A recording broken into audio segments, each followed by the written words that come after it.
Here we go in 3, 2, 1. What is up, folks, and welcome back to the Vol Talk podcast.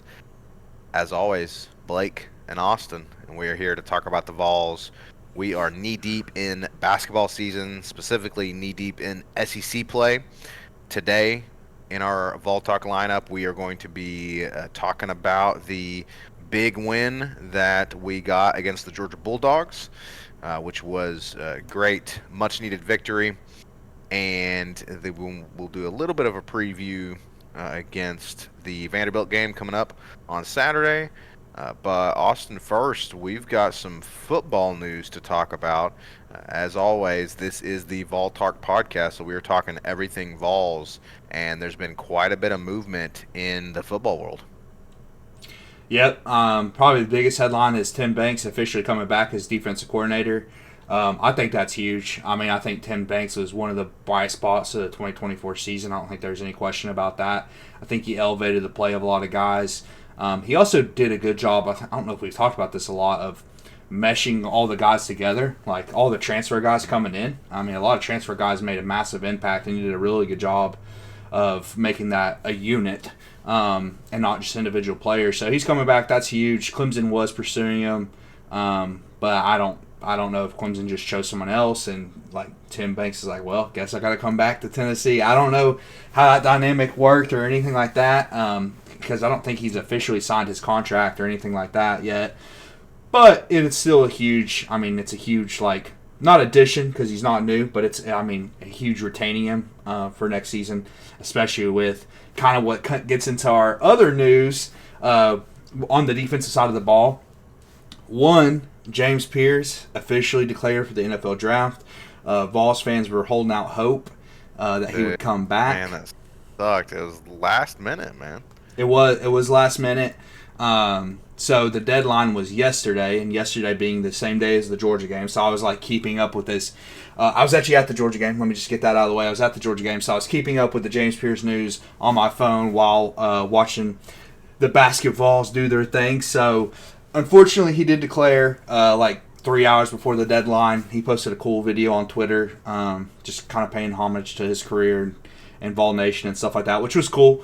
But it does suck. The one reason I thought he possibly could come back is because, for those listeners who don't keep up with the NFL and the NFL draft, this edge class, this pass rusher class is absolutely loaded. I mean, it's like there might be 9 to 10 first-round pass rushers, which is really unheard of. And so I think one of the reasons he was like, there was hesitation is because there was discussions of, hey, am I going to go in the first round or am I going to be a second-round draft pick? Now, he won't fall past the second round. There's zero chance of that. But there is a real chance, especially if his combine doesn't go the way he plans, that he could fall to the second round. That's a real possibility just because this edge class is so loaded. It's insane, too, because he was at one time, or before this past season, he was Kuiper and a couple others had him projected as number 1 overall. Yep. PFF, which is one of my favorite sources to use. You all hear me reference PFF a lot in their grades. They had him ranked as their number 1 prospect coming into the season. And I don't know if his play fell off that much. Like, as a pass rusher, yes, did he regress? But I also think he got a lot better as a run defender, and I also think that there was more attention on him this year, so it would make sense he's a little bit less productive as a pass rusher. But he was also, he was still one of the best pass rushers in the country, and a really good run defender this year, which is what he added to his game. So I could definitely still see him being in the top 10. Like, it really depends on that combine, dude. If he runs like insanely fast, and at some point we want to have Dakota on to do a draft episode where we talk about the Vols that could be drafted this year, because this is honestly one of the more loaded Vols draft classes that we've had in a while. We've had some pretty some pretty light draft classes recently, but this year we could have quite a few guys get drafted. So excited to talk about that at some point. But yeah, I think James Pierce could still go top 5, top 10. but also wouldn't be surprised if he fell to the second. But he ultimately made the decision that even if he falls to the second, or maybe he believes he won't fall to the second, maybe that's the info he got, that it's still enough for him to go, which I get. I understand that. I mean, back in the day, pre-NIL, there's no discussion if a second-round draft pick is going to go in the draft or not. Like, it's duh, of course I'm going to go. Like, a seventh-round draft pick would decide to go in the draft instead of stay in college. That was just the way of the old days, and now we're in the new era where second and third round draft picks might say, hey, the NIL can get in college is safer than the money I would get in the NFL, which is interesting. But it is unfortunate he's not coming back, but also expected, right? Because like you said, coming into the year, we fully expected him to leave after his junior season. We knew it was a wrap. It was like, hey, exactly. This is the number one overall draft prospect, and so hey, let's have a nice, awesome last season with him. But exactly, and it was an awesome last season with him. It was all just things considered. He kind of teased us. He did. There. Wait until the last minute. Because he literally waited to the last minute, man. And I even texted my buddies in our group chat. I was like, I'm not getting my hopes up, but I was getting my hopes up, man. I got my hopes up just a little bit. Of course. I know. I got my hopes up just a little bit because I was like, dude, if he comes back, the defense could stay at a high level. But that kind of takes us to our next news, also on the defensive side of the ball, which is just tragic. Possibly our best player returning this season, Jermod McCoy. We've talked about him a ton on this show. He won my Defensive Player of the Year, our Reggie White Award, on the season review. Unfortunately, tore his ACL. I don't know what they were doing. I don't know if it was during like a weightlifting or just like a walkthrough kind of drill. Because, I mean, they're definitely not in pads right now. It's in the winter. So he tore his ACL, and, I mean, that means it's January. So he could be out for, I mean, anywhere from 8 to 12 months, I would say. Like, quickest it's going to be is 8 months, which would put him coming back around the start of the season. Or longest could be 12 months. And if it's 12 months, it's like we're lucky to get him back if we're on, like, a playoff run or something like that. So, that was devastating, dude, because, I don't think people realize the impact of a number one elite cornerback. A number one elite cornerback changes a team. We literally saw it last year into this year.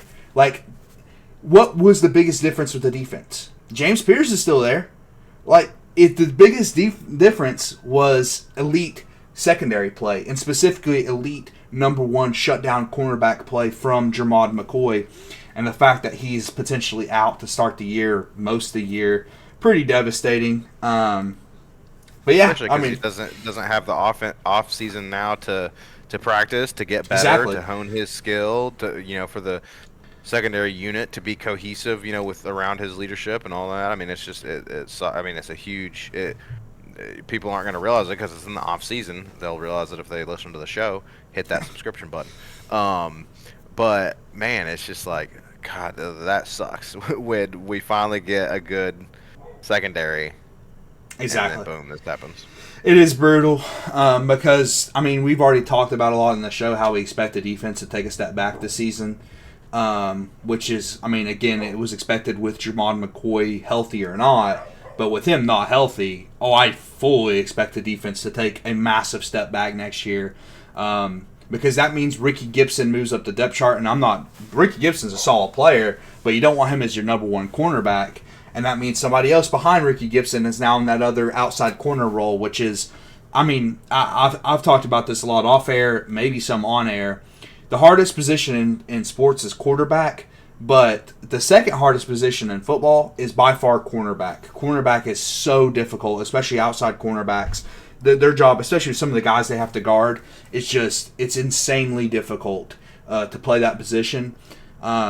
So it is devastating coming into next year. My only hope is that he's one of these freaks who's like really dedicated and has really good genetics where he can just recover by the time the start of the season happens.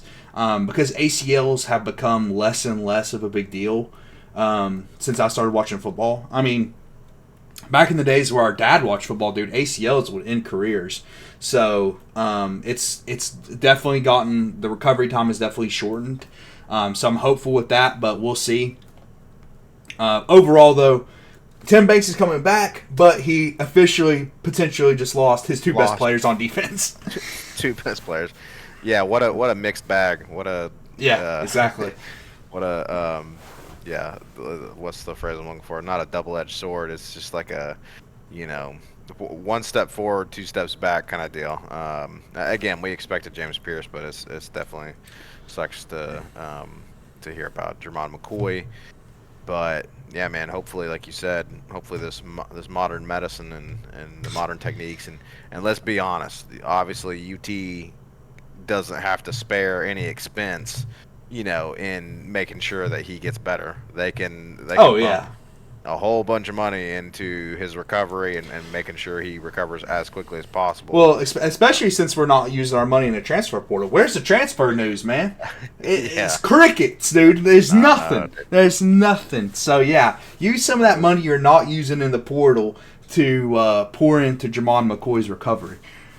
The money's there somewhere, so let's yeah, exactly. Let's spend it somewhere and get some value, because you look at the most expensive roster in college football is about to win the national championship. So clearly there's a bit of a correlation between money spent and success. So we're gonna have to start ponying up, including on keeping players and getting new players in the transfer portal. So folks, we'll continue to keep a pulse on the football team, as always, throughout the offseason, and we will continue to bring you all those updates.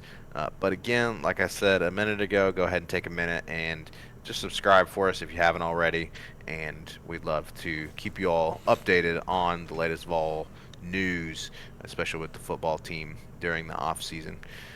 But with that being said, Stan, let's transition on over to the basketball team. Like you said, you got the experience of you got to experience the game in person. I did. Against Georgia. And so talk us through, you're talking to me a little bit before the show about man, it was a little worrying at first, the flow of the game, and you also kind of mentioned to me briefly like a bit of a dead period to start the game. Yes, so I went with my wife. She's a student at UT. She's a UT vet student, and I went with her and got the tickets for free, so you can't beat free. Dude, I will say, one thing I will say, just talking about TBA and everything real quick, super packed for a Wednesday game. I mean, it was low. Like, there was pretty much no seats available. It was insane. Even the nosebleeds were packed. It was a top 25 matchup with Georgia, and I get that. But typically those midweek games, there's not as much attendance. Not with this game, dude. It was pretty packed. And that will get into my next point, which is, so we got there a little bit late, and when we found some like random seats, right? They're kind of near the student section, but not exactly in the student section. Student section was completely packed. I guess they oversell the student section. I don't know. Well, we sat in these seats, and I could tell something was off because there was a bunch of old people around us. And when there's a bunch of old people around us, that means these are probably donor seats. Let's be real. These are probably donor seats. And I also noticed when we walked in that there was a guy like checking people's tickets and stuff like that. And he was helping somebody when we walked in, so we kind of skid right past him, right? We kind of, whatever, it's fine. I'm just gonna take this seat. And we didn't have the most insane seats in the world at first, but they're pretty nice. So, anyways, we're sitting through the game. We probably 10 minutes through the game, and then this guy who I saw helping somebody else when we skid right past him comes up to us. And he's like, "Oh, can we see your tickets? Or can I see your tickets?" Then he gives us a hard time. "Oh, you're not in the right seats, blah blah blah." So we had to end up moving up to the nosebleeds. Whatever, it's fine. He's just doing his job. But in my opinion, nobody was even trying to sit in the seats. By the way, no one was actually. Nobody was even sitting in the seats. That's and kind of silly. what I think he did, dude, he was literally just like finding who's where they're not supposed to be. And then he saw us. He's like, I don't recognize those folks. Did I check their tickets coming in? And also, they don't look like these old donors the way they're sitting, dude. They look like they're students. And so he came up to us and was like, yeah, no. So then we had to move into the overflow. It was whatever. It was still really good experience, electric environment. But Listen, you know what they say, then, man. That absolute power corrupts absolutely. oh, Okay, I you get know, these dude. you get these ticket I guys. You know, know, you get them a man. little bit of power. You know, ooh, I get to move these folks out of them seats. Let me check them tickets. So It was ridiculous because it was like I would totally understand if someone's trying to sit there, right? Totally yeah, get it. Like someone came up to him and was like, "Hey, those are our seats," whatever. But I know what happened was he literally just like, "Oh, I didn't check their tickets. Are they in the right? They kind of look and like hey, students." and well, hold on now. That's Yeah, my exactly. thing. That's I yeah, check exactly. That's tickets. what I do, brother. That's what And I do. listen, it's I respect the tenacity as a TBA security guard doing his job, Thompson Bowling Arena. I appreciate it. But man, come on, lay loose a little bit. When nobody's trying to sit there, just let us enjoy the game, man. But anyways, getting into the game, we did get there late, and I was telling you, dude, we got there probably 3 minutes into the game. Dude, it was 2-2. We sat down, so it was like we didn't miss much. We didn't miss. It's only 2-2. It's like, oh, that's good. We probably sat down. 5 minutes into the game, it's still 2-2. It's like, okay, like that's sometimes how Tennessee basketball is. They play really good or they play really good defense, and they play some really crap offense, which is exactly what was happening in the first half. Chaz Lanier, again, just cold, and we'll get into that later. But we basically could get no offense from anyone in the first half. But we played good defensively. First half, it was like 26-25, Georgia going into halftime. Nobody could get anything going. It was just a lot of ugly basketball, to be honest with you. A lot of ugly basketball. I think this play happened in the first half. I wanted to shout out Igor Milicic. I've been hating on Igor a little bit to you ever since that Arkansas game. Man, I've come around to Igor. Best player of the first half. If it wasn't in the first half, forgive me. But I believe it was in the first half. Igor Milicic had a sweet behind-the-back pass, dude. So sweet. First of all, this dude's like 6'10", and he usually plays power forward. But he could play center. And a behind-the-back pass to a cutting, I believe it was Meshack or Gainey. Can't remember which. It was a beautiful pass, dude. Probably the best pass I've seen all season, man. And to do that from a big, like, he is really interesting. And like I told you, I'm coming around on him because, yes, he might not be the best scorer, but he does so many things well, dude. Rebounds super well. Great offensive rebounder. Passes extremely well. If for my NBA fans out there, if any, he's kind of like a Goodwill Nikola Jokic, in my opinion. Just like off-brand Nikola Jokic, great value Nikola Jokic. He's never going to be Nikola Jokic, but he has that similar skill set of a big man who can shoot a little bit, who has really good passing ability, and is a good rebounder. So Hold on. Are you trying to create another hot and ready moment where we said the secondary in the football team this year was going to be hot and ready, and then they ended up being one of the highlights on the team? Are you trying to manifest that? No, as I'm a giving good them save no. for That's Igor? the thing. That's the thing. I'm giving them credit for the people who know Joker and Nikola Jokic, the player I'm talking about. Yeah, but you called him great value. No, but listen, the it's Walmart not a disrespect because listen to this. He's the best player in the NBA. I mean, we're talking about the best player in the NBA. So to be great value of the best, I mean, that's pretty good. That is pretty good. And he's getting better. If he can start shooting, dude, he is going to be dangerous, like super dangerous. Sometimes he kind of clumsy and he just like turns the ball over, but then other times he makes that behind the back pass that's just beautiful. So that was probably the only note in the first half, and if it was in the second half, then there was no notes in the first half. But the second half, so we came out in the second half, dude, completely different team. I was telling you how we went on a 30-4 run to start the second half. It was electric, dude. I mean, 30-4. It was the best our offense has looked all year, and that includes Chaz Lanier, who didn't play well the entire game. Like, he didn't shoot well the entire game. It was everyone else. Like, literally, Igor started getting involved. Gainey played extremely well, got involved. But specifically, Zakai Ziegler, dude, I have to tell you and talk to you about this.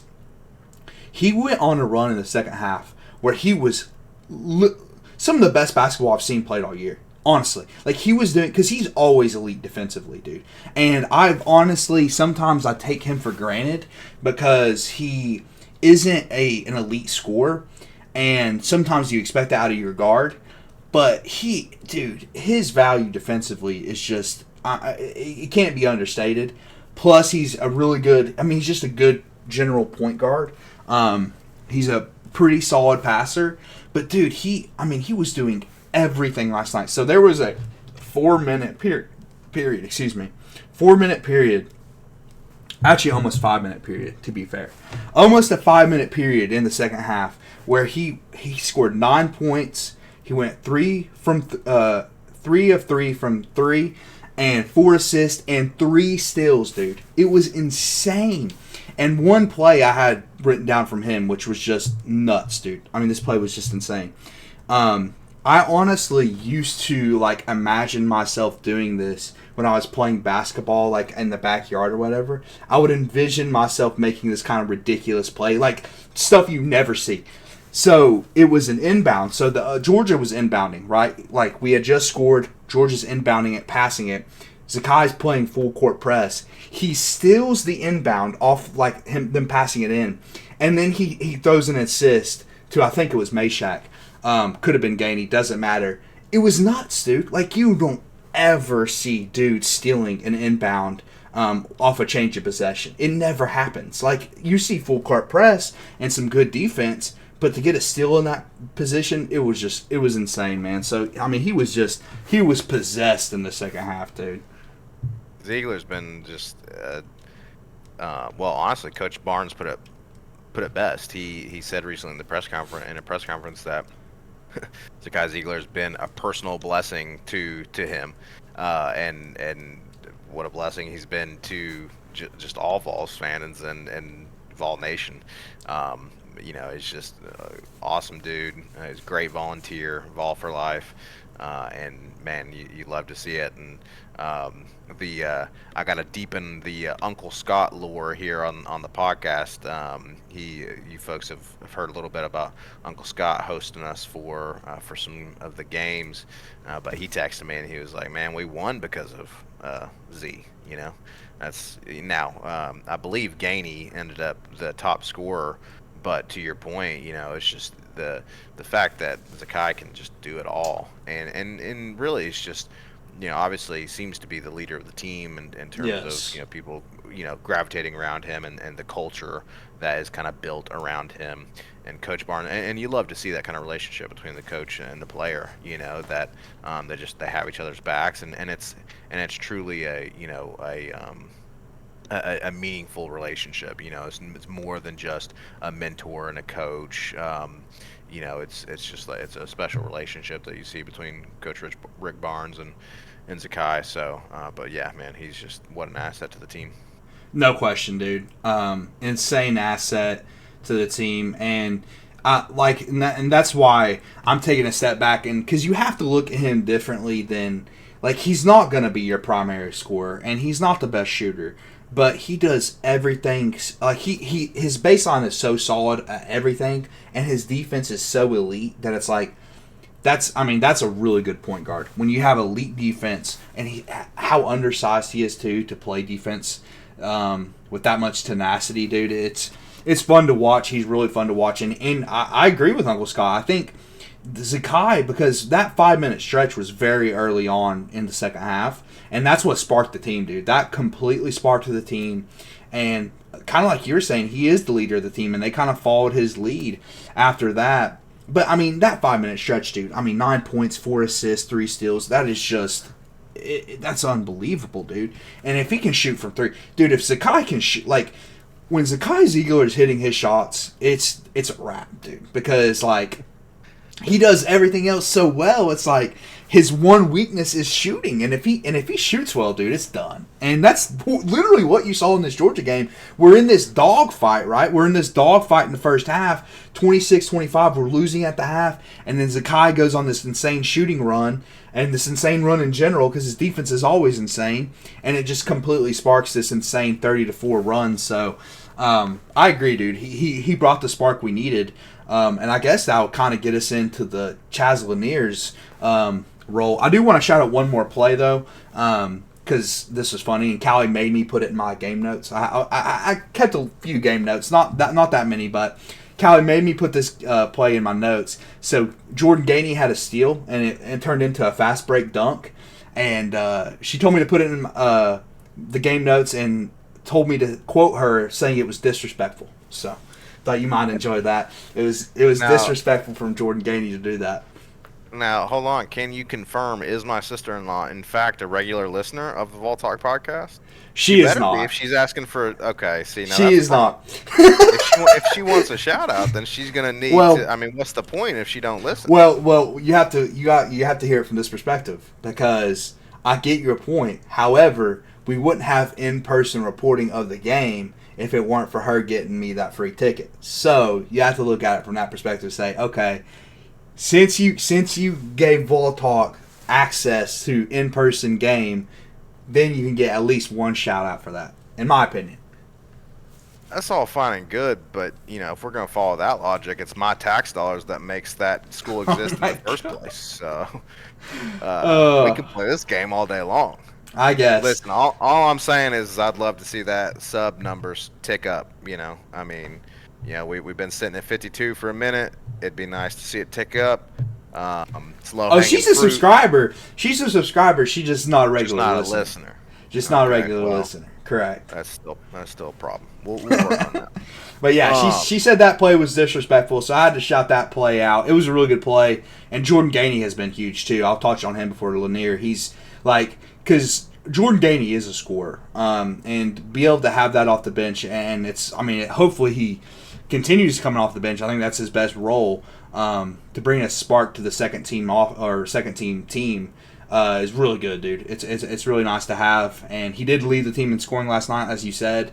Ended the night with 19 points, which, like you said, is huge for him to be able to step in, especially when, like we were just about to talk about, again, our top scorer, our elite scorer, Chaz Lanier, is very obviously he's in a slump. He's rattled. He's in a slump. So Gainey also had 7 rebounds, which is nuts. I just saw that. I was like, dang, 7 rebounds for a guard. It's really good. But anyway, yes, to Chaz Lanier. Because I think he has to be a vocal point of these conversations, because if we're going to go far in the tournament, we have to have him be elite, and specifically offensively. Because even though Zakai and Jordan Gainey and Igor and even Meshack played really well last night offensively, even those guys stepped up yesterday, we can't expect them to step up all season, because that would just be... It would be unrealistic. A lot of these guys have been here for years. Other guys haven't really been consistent offensively this season. So it would be unrealistic for us to expect that to go be the standard going forward. I don't think it is unrealistic for us to expect Chaz Lanier to be the elite scorer he was supposed to be and lead the team in scoring like he was before SEC play started. Because, he showed that all throughout non-conference play. And even into the Arkansas game where he had almost 30, that's why I was like, man, after that Arkansas game, I was like, dude, maybe we really did replace Dalton Connect. But it's looking like right now, dude, I'm not sure if that's the case. Yeah, at least in terms of consistency, like you were saying, we've got to have hopefully a little bit more consistency. Hopefully it's just a slump that appears to have started, with Florida, obviously with SEC play. And so, I think it was 1 of 9 from 3, 1 of 4 from 2. I want to say something like that was his stat line. So it's very clearly in a shooting slump, and again, we need consistency out of him, because I'm seeing a lot of Vols fans online, talking about, imagine what this team can do if Igor and Zakai keep, obviously Zakai is always going to play, his heart out. But if, like to your point about Igor, if he can kind of start making things click, and then Chaz Lanier is scoring consistently like we've come to hope he will and expect he will, then there's no reason this team can't be the best team in the country. Yes, that's true. I agree with that. Especially, I mean, Igor's development is very interesting. I'm going to keep an eye on him, man, because I was a hater at first. But, yeah, Chaz finished 2 for 16 last night. And I will say, dude, I'm getting a little bit worried. Like, because if you look at the competition he was putting some of the numbers against, that is a little worrisome. I did a little bit of research on Dalton because I'm going to keep comparing him to Dalton because he's our Dalton replacement, right? And, again, without Dalton Connect last year in the tournament, I mean, we probably get bounced in the round of 32. So, for us to go far this year, Chaz Lanier has to be that player you were describing. That elite number one scorer who we can rely on to bring the offensive spark when other guys aren't. Because there's going to be plenty of games where they don't. So, Dalton Connect in SEC play last year, his lowest point total was 8 points. And that was in a game where he got benched very early on. He actually shot 50% from the field, but he got benched very early on because we were winning by so much. So, like, Dalton's baseline is just so much higher than... Because Dalton never had a game where he only put up 5 points on 2 field goals made. Like, that is just... 16. 2 of 16, correct. So he still shot the most, but he just made the least. And it's like, okay, the Florida game, first road SEC game against a really good team, understandable. It's fine. The Texas game is like, okay, I get it. Like, it's again on the road. It's 2 games in a row. It's just a slump. 3 games in a row is like a pattern. And it's at home. We just came back. And I will tell you this, because in-person reporting. I'm reporting in person. I saw it in person. They weren't giving that much attention to Lanier. I'll be honest with you. It wasn't like a double-team situation. We're going to make him earn every basket. It wasn't like that, dude. I mean, they were not giving him extra attention from what I could see. And I'm an untrained eye to basketball. But, again, from what I could tell, they were guarding him like they were guarding everyone else. It wasn't like a... And let me tell you, Don't Connect, that was not the case. That was not the case. When he got on fire, they were sending a lot of attention his way.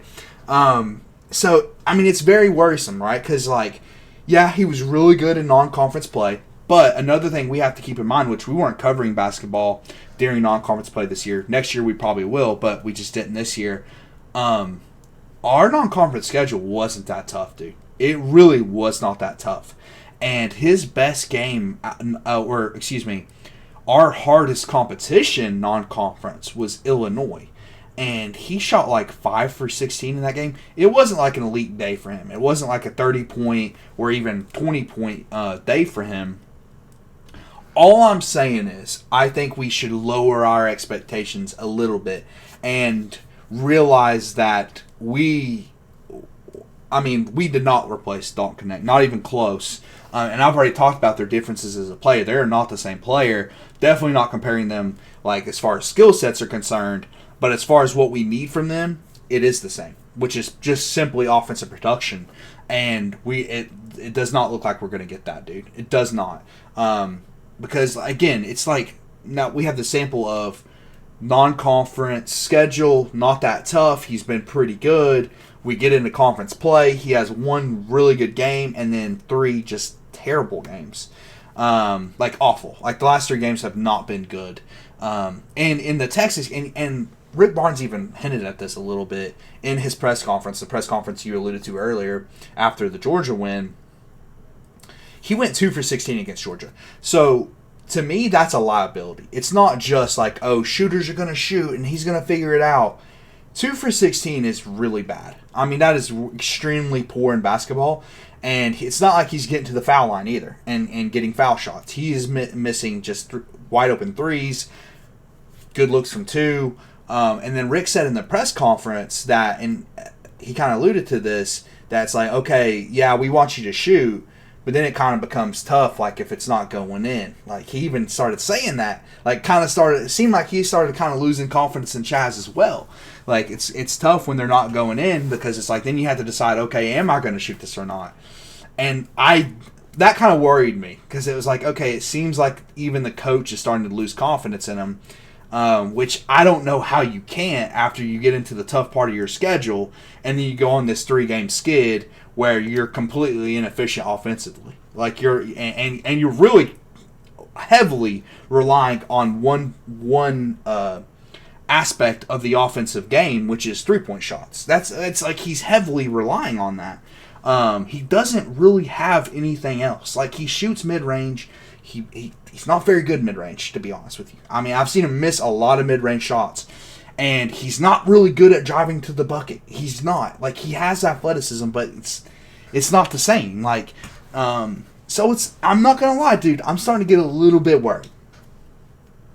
Of course. I mean, yeah, obviously, it's worrying. You want to see more production out of your, like you said, Dalton Connect replacement. Now, obviously, as you said, it's not fair to expect him to be as good of a basketball player as Dalton Connect was and is, because they're obviously on different levels. But to your point, we need that offensive production to be replaced to some degree, and he's not doing that, and especially in this 3-game skid.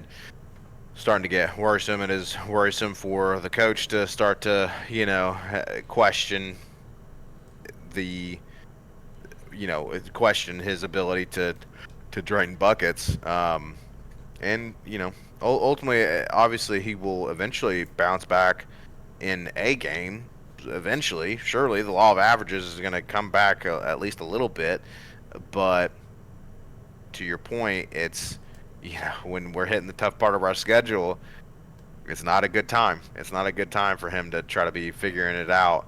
But I will say something encouraging for me is the fact that even despite Lanier's skid, the team is finding a way to win, right? And because obviously Florida, it's like, and maybe, I was thinking about this, right before we started the show. It's like, we get into the Florida game and Lanier's not hitting any shots, and it seemed like the team was clueless. They're like, oh crap, okay, what do we do? The whole game plan was around that. Well, thankfully, it seems like the game plan and the scheming has changed a little bit to where we're prepared now, and so that is nice to see that the team can still win and win, well, even in Chaz Lanier's offensive absence, so to speak. But it's still, again, Georgia is no pushover team. Same for Texas, and Arkansas is a good team, and all this. But ultimately, we still have the toughest teams in front of us, and so we need him to figure something out. True, and to be clear, Rick did say he still believes in him. I just want to clarify my statement. Rick does believe in him, but he also said it's tough when they're not going in. Like, it's tough to decide, okay, should I shoot this or should I not at that point? Because when you go 2 for 16, you are hurting your team. Like, ultimately, you are hurting the team by doing that. Now, and to your point, the law of averages, soon enough he'll hit those shots, but the level of consistency clearly is lacking, obviously. And if these games show up, these bad Chaz games show up in the tournament or on the road coming up, like, it's probably not going to go well for us. Like, we did find a way to win in the Texas game, and we did. The Georgia game, it's a little different because the offense really started firing on all cylinders outside of Chaz in the second half. I do not expect that to happen on the road this season. We just have not seen that from Rick Barnes' teams. I don't think they've figured out this magic, Zakai is going to hit his shots, Meshak's going to hit his shots, Igor Milicic is going to look like great value joker out there. Like, now that might end up being true the whole year. We'll see. That's a developing story here on Vol Talk. However, those things aren't going to be consistent because, and Meshak said in his press conference how he doesn't want to be viewed as just a defensive player. Listen, his strength is defense, and Zakai's strength is defense, and that's how Rick Barnes has built this team. He likes tenacious defenders. And he went out and got him his elite scorer, and his elite scorer right now just went 2 for 16 from the field and has scored a total of 25 points in 3 SEC games. It's not good. It's not good. And when we go on the road, we could see more Florida games. It won't be as bad as Florida because that was just a historically bad shooting night, like we talked about. But it could get bad, dude. Like, we're gonna lose some of those road SEC games because, I mean, without Chaz's production, like, that's what we relied on last year with Dalton, right? Like, when the offense was not functioning and like the normal scheme and ball movement and all this was not functioning, because that's how they want to play, right? They want guys moving around without the ball and move the ball, pass the ball, and get the open shot. When that wasn't happening last year, it was the Dalton Connect show. I wouldn't expect there to be a Chaz Lanier show this year. I just wouldn't. He's just not that kind of player. But we'll see, man. It's still early on to SEC play, so it's not like I've lost all hope. But his ceiling to me has definitely gone down a little bit, and his floor has kind of gone a little bit down too. I mean, it's not good right now. But that means it can only go up. I mean, 2 from 16. It's hard to get worse than that. So definitely expect him to play a little bit better down the stretch. Folks, we are all about the bright side here on the Vol Talk podcast. Try to be. Optimism always. Can't get much worse than 2 for 16, so only up to go from here. But yeah, we'll hope that he continues to, or that he gets out of the slump and continues his more elite offensive production, because we're going to need it. Going on the road in the SEC, a lot of games coming up. In fact, the game this weekend coming up is going to be on the road against Vanderbilt. So here in a minute, Austin will transition to a little bit of a preview for Vanderbilt. Before we do that, I'm going to ask you if you have any final thoughts on the Georgia game, because I am looking at some breaking news in the football world. Oh, what? Now, yeah, we're gonna break it on Vol Talk. Now, I'm not getting this. Well, actually, it's like an hour old. So, but still, we're gonna talk about it. It's gonna be breaking news for us. I missed this. So, now what you're is looking this? for it. It's related to NIL and money from schools. Okay, great. Any final thoughts on the Georgia win? No, man, just overall great performance from the team as a whole. Chaz struggled, but everyone else stepped up. And looking forward to how the great value Joker does down the stretch here, man. He's become my favorite player, brother. I was the biggest hater, but now I'm the biggest lover of Igor Milicic, man. His potential is so high, so I'm excited to see what he does. I'm telling you, I'm calling it right now that this is the hot and ready 2.0 storyline. That we're hating on the secondary. It's not a hate, brother. The Joker is the best player in the league. But you just said yourself that you started out hating on him a little bit, and now I did start So, out hating on him a little bit, but the more I watch him, I'm like, dude, this is an all-around player we got on our hands here. All I'm hoping is by the end of the season he goes from great value to at least I don't know what's the Kroger brand, private selection. Okay. Private selections. Let's hope he let's go from Walmart to Kroger at least, hopefully by the end of the season. But listen, folks, I'm gonna drop again. It's by the time this episode drops, it won't be breaking news, but we've got some developing information coming in the world of college athletics. Actually, it's not specifically for football. I mentioned it was football, but actually it's just athletics in general. You get my live reaction to this, dude. I have no idea what you're talking about. Live reaction. Significant news out today from the U.S. Department of Education, which classifies future revenue distributions from a school to an athlete for his or her NIL rights as financial assistance, which must be made proportionately available to male and female athletes, for Title IX.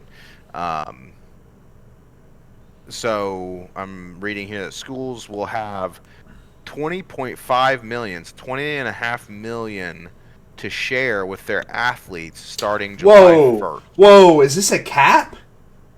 That Are we talking about a cap? that spending cap will rise each year. But who made this decision?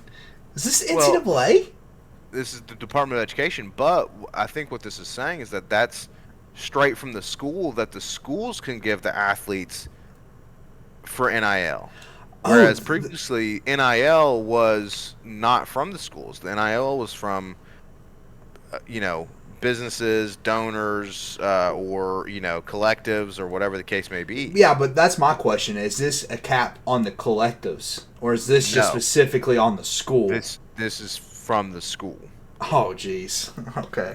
Well, that's not good news then. Because, I mean, that doesn't stop the collectives. That just means that there's more. Right. That just gives more ammunition. More. That's all it is. I didn't say it was. That means Ohio State's. That means Ohio State's $20 million roster just became a $40 million roster. It just doubled. That's correct. Yeah, exactly. That means Oregon is the worst, man. This episode's gone long, but I'm off the rails anyways. But I mean, Oregon's stealing every player, dude. I mean, Phil Knight and his Nike money. We just lost a tackle from USC that went to Oregon because they have unlimited Nike money, and now you're just going to give them an extra $20 million just directly from the school on top of that. It's not an actual cap. Now it's a cap for how much a school can give, but a school used to give zero. Am I wrong about that? It used to be zero? That's correct. That's the news. Is now it looks like the Department of Education. One last little hurrah from this exiting Department of Education is that there is now $20.5 million, and the cap will apparently rise each year.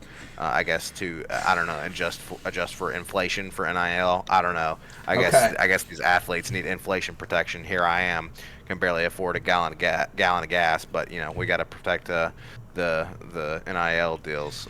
But my only thought is if this has nothing to do with the collectives from the school, like ball club, right? That's a collective that's created basically by the school, and if that has nothing to do with the collectives, then it's like the cap means nothing. The cap is meaningless. The cap is literally just what the university can directly give to the athletes. I mean, it's just another L, it seems like to me. Now, if it comes out and there's more specifics and it's like, we're capping like what the athletes can earn NIL wise or something to this nature, where it helps teams like Oregon not be able to just get all these players and things like that, just buy their entire roster through these collectives. Then it's like, okay, I'm all for that. But it seems like to me that it's just like an additional $20 million that they can put towards the roster. But you can't go over $20 million. Now, Phil Knight can spend he can spend hundreds of millions. We have no control over what Phil Knight spends his money on, but that's crazy. Well, here's some hold on, here's some more details. The Department of Education goes hard, even targeting NIL compensation from some third parties, specifically those affiliated with boosters. Quote, the fact that funds are provided by a private source does not relieve a school of its responsibility for Title IX. Okay, so maybe this is more towards Title IX compliance, saying that essentially that seems odd. I guess maybe now it is including third parties and saying that they have to ensure that there's parity with the female athletes from the third-party collectives. Yeah, I don't know. Listen, folks, I'm just reading this off. He's just spitballing here. We're just. I mean, listen.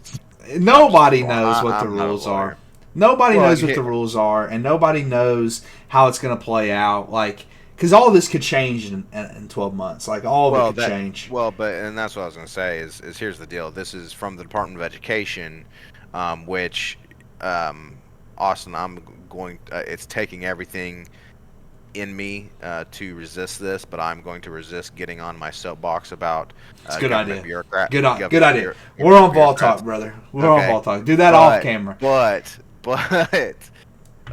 this is a government bureaucracy, and they have essentially handed down, these rules. But the point is that that the administration is going to change soon, and so this could all change. Yes, It could all be up in exactly. smoke in a few months. So for Vol Talk listeners, take it with a grain of salt. Take it with a grain of salt. So with Vol Talk listeners who are interested, again, like Blake said, take it with a grain of salt. Listen to Paul Feinbaum's show. He covers a lot of this stuff. Listen to Feinbaum around August, and you'll know how it impacts the football teams and whatnot. Right now, I'm going to take it as, okay, like if anything, it just adds more money to the pool than takes money away from it. But we'll see. I mean, if it helps Tennessee get more 5 stars, sign me up. Sign me up for that. I don't know if it will, but as it stands right now, Oregon, who's never won a national championship in football, gets to buy all their players, and still, we're not gonna jump on that soapbox again for NIL and the craziness that is college football right now, or in college athletics in general. But had to just drop a little bit of spice into the episode there. But I like it. Breaking news on Vol Talk, baby.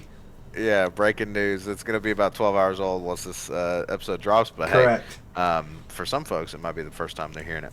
But let's wrap it up with just a quick little preview. Again, we talked about going on the road this coming Saturday against Vanderbilt. What do you see in that game coming up? Kind of the headlines going into the weekend. I mean, number one thing is it feels like a game we have to win. It's not like a must-win game, but I've talked about this in earlier episodes. That's like this. We're on a stretch of games here where we should probably go undefeated in this like 3-game stretch because we have the really hard part of the schedule coming up. Right. And if we want to hope at a 1 seed, this is a game you can't drop. Vanderbilt's definitely one of the weaker teams in the conference. They're just coming off beating South Carolina, who is literally the weakest team in the conference, and they beat them by 3 points at home. So Vanderbilt beat South Carolina by 3 at home. So, I mean, I'm not going to say, like, just chalk it up to a win, but we should win this game. This is a very winnable game. Best scorer for Vanderbilt is their guard, Jason Edwards. Don't know anything about him. Going to be completely candid. But he is their highest scorer on the season, 17 points per game. It always makes me feel better when their number one primary scorer is a guard because we do have Zakai Ziegler to guard him. And we struggle historically with big men to guard. That's our weakness here under Rick Barnes. And again, one of the reasons that is because we have such an elite point guard to defend. Probably will be defending Jason Edwards and Zakai Ziegler. So I feel really good about the matchup as far as just the little bit I've looked into it, to be honest with you. But again, it's one of those. It is on the road now. Y'all have to let me know how Vanderbilt's atmosphere is for the basketball. If it's anything like football, it's not an atmosphere. It'll be more Vols fans than Vanderbilt fans. But I mean, we'll see. It's still an SEC game on the road, which is always tough. Things I'm looking for: great value Joker watch. Igor Milicic, love that guy. Huge fan. Want to see how he plays, just because he's electric, dude. Like he makes these crazy plays, and see if he might can be one of the greatest 180s in fandom. Dude, I listen. It changes when you see him live. Everything changes. And whenever I saw that behind the back pass, I'm like, dude, this guy sees the floor. Like, not even joking. This guy has a high. How can you not when you're 6'10"? Well, I mean, let's not disrespect him. I mean, the big guys really can't pass a lot. Like that's why I'm comparing him to Joker. The big guys aren't the best passers, and that was a super elite pass he made. And he's been a good passer all year. And he's a great rebounder. And if he continues to shoot better, which he has started to shoot better, then he can be a legit asset. No joke. So I want to Igor Milicic watch. And then Chaz Lanier watch, dude. How is Chaz going to bounce back? This is a game where he should bounce back, right? He's on this 3-game skid, so can he be that elite scorer that we need him to be? That's probably the 2 main things I'm looking out for. And hopefully come away with the win against Vandy. Obviously want to pick up a road dub. As you mentioned, we got to keep picking up these W's against these teams that we are expected to beat and that we need to beat because we have a gauntlet of a schedule otherwise shortly after. Vanderbilt will be a pretty tough, currently 15th ranked Mississippi State team, and pretty soon down the road as well is the number one team in the country in Auburn and our former coach, Bruce Pearl. So definitely need to pick up a dub against the Commodores. And yeah, a lot of things to watch. Chaz Lanier bouncing back. Hopefully, eventually, it's got to happen somewhere. And then, of course, what has now been dubbed on the Vol Talk podcast, the Great Value Joker Watch in Igor Milicic. Yes, So, sir. big fan. I hope maybe one day we'll get him on the podcast. We'll see. We High aspirations for ball talk, brother. We'll see. high aspirations. We'll work on getting Dakota back on before we got Igor back on. Well, that's almost guaranteed to happen before Igor gets on. But No, definitely. just like we hope that Igor can slowly move past that great value label, maybe up to the private selections label, right, from Kroger. I can't believe you're making this. Hey, you got to understand. No, I'm not. No, it's all love for me from Igor, brother. Oh, I hear you, bro. I hear you. You're 100% a fan, very clearly. But I'm just saying that I hope the same trajectory happens with the Vol Talk podcast itself. Because, folks, I think, man, this podcast is going to the moon once we upgrade our audio. Once I get a good mic in here, we have the level audio and it's crystal clear from both of us, and maybe even back to in person, maybe a little studio action. We'll go from the Great Value volunteer podcast to, maybe a Publix level broadcast. Wow. Who knows? We'll see. We'll see. We got to dream big. You got to dream big, but hey, in the meantime, folks, we need your support. So once again, we thank you all for joining this episode of the Vol Talk podcast.